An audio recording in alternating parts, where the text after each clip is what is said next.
Hey, what's up, guys? Well, in this video, I'm gonna just go over pretty much a little more in depth about the motor and setup and transmission.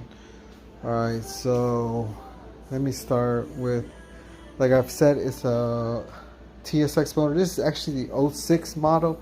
I got the '06 model not just because it has better cams, but also because it has bigger valves on one side of the head. I don't remember exactly, but I believe it's the intake side. So, any little bit that gives you more power, And the '04 and '06 version costs the same, at least in my area. So why not try to get the most power out of it? Alright, so first I'm gonna go to the pulley. This is a AEM B series pulley. It's off of any B series, B18, B16, B20. They used to sell them as a pulley kit, but you can find them randomly on Facebook Marketplace, Craigslist. I bought this for $15, I want to say, something around there. But it goes straight onto the K series alternator, and so all you have to, and if you use this pulley, you don't have to use the EP3 pulley system up here. And so if you see, it gives you enough space to clear the belt. The stock one is a little bit smaller, so it won't let you use the belt.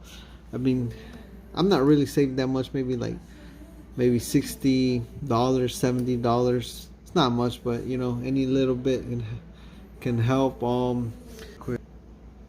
Another thing you have to buy if you're gonna run a K24 in the EG, DC, EK chassis. I'm pretty sure EM2 is probably the same, but I'm not too sure. It's this post mount. It's a CRV post mount. I got this at our local pick and pull, LKQ. It was like $20. Just took it off the CRV. If you don't use this, your motor, you won't be able to use the motor mount. It'll just sit in a crazy angle, that and it'll hit against the frame rail of the car. So that's another thing. I am using the Type S engine harness that I got from the Type S parts car I bought. Well, whole car I bought, but I used the whole engine harness and I used the sensor right here. I think this is for the crank position sensor. This one right here. If you run the stock one, you gotta rewire or repin the actual plug. I just kept it from the Type S motor that I sold my friend, so I just put it in there, save myself some time there. You could any K20 works, K20 A3, Z3, Z1. As long as it's 20 and you have a Type S harness or base model EP3 harness, it'll work. You gotta rewire anything. Let's see what else. Oh, this is a K24, but I am reusing my Type S manifold because I didn't want to buy an RBC, and I don't like the look of the RBB manifold, the stock TSX manifold, because it angles upward, and then when you try to make an intake, you gotta do a bunch of cut pies to make it work. And this one, it just sticks out this way like a normal one, like a normal RBC, and then you can easily make one to the front bumper or any other way, but the other style is just not my thing. So since I use this manifold, I had to tap the head right here.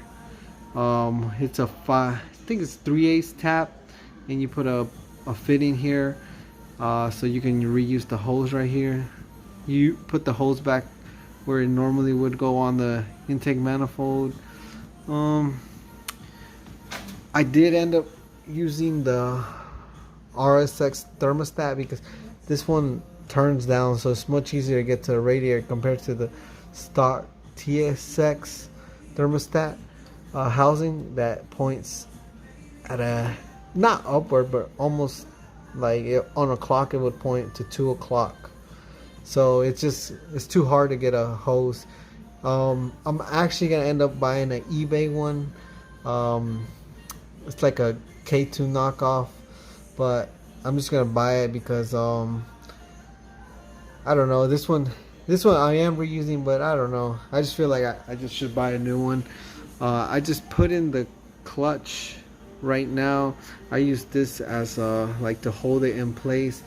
You torque down the flywheel bolts to, I want to say 87 foot-pounds, and these to 19. I always do 20 and a half just to be sure on these, on the pressure plate bolts.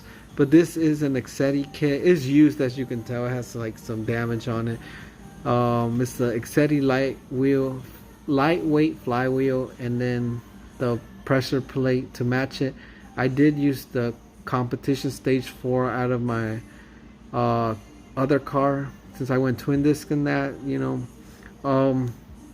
I think I'll do great in this car. I don't expect to make too much power with this motor, maybe like 210. I expect like 210. I am going to be tuning it myself, and I'll try to get videos of that. For the temperature sensor for the EG gauge, all I did was tap this. There used to be a nipple right here. I don't have another one, do I? No, there used to be a nipple right here, and all you do is you tap it to a 1/8 MPT tap, and you just have to drill it out a tiny bit. Then you tap it, you screw in the sensor. This sensor is for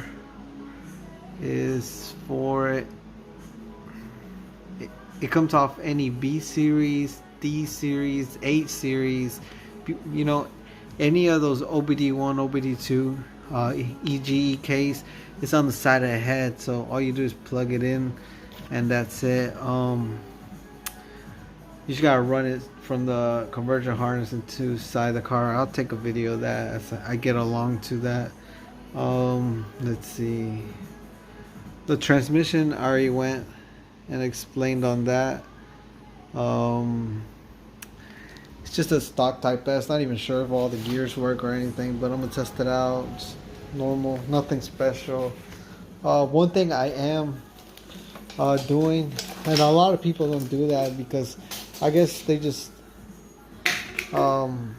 they want to, I guess, buy a nicer fuel rail, which is okay, you know. But since I really don't care, it's just gonna be, I'm gonna try to keep this car, and I'm gonna drive it. I'll probably upgrade it as I go down the road or in the future, but I am using the stock fuel rail. You can use the stock fuel rail.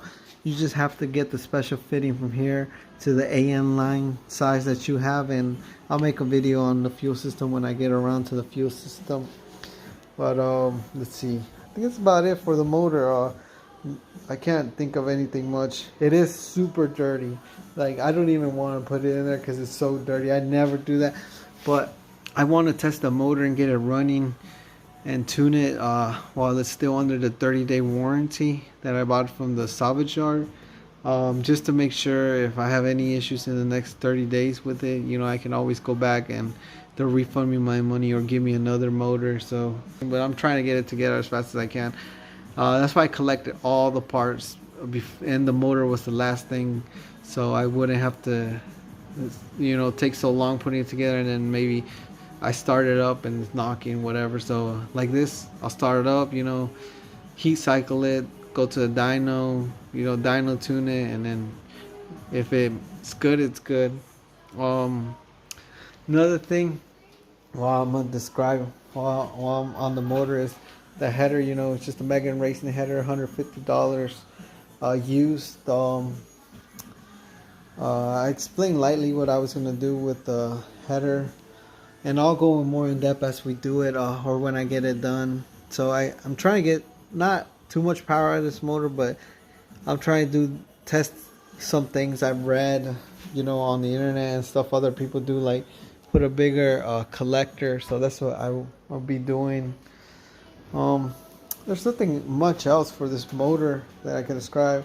One other thing is I circled this, I looped this around. I am going to put heat in this car because this does have the heater core and everything in there. I just going through this because I am going to pull out the motor after I get it tuned, and I'm going to respray the engine. Things that I hope to get done in the next video is put the motor in. Once the motor's in, I'm gonna try to put first I'm gonna do the fuel system. After the fuel system, I'm gonna wire in some stuff, but I'll get to that. But yeah, that's it for this video for now.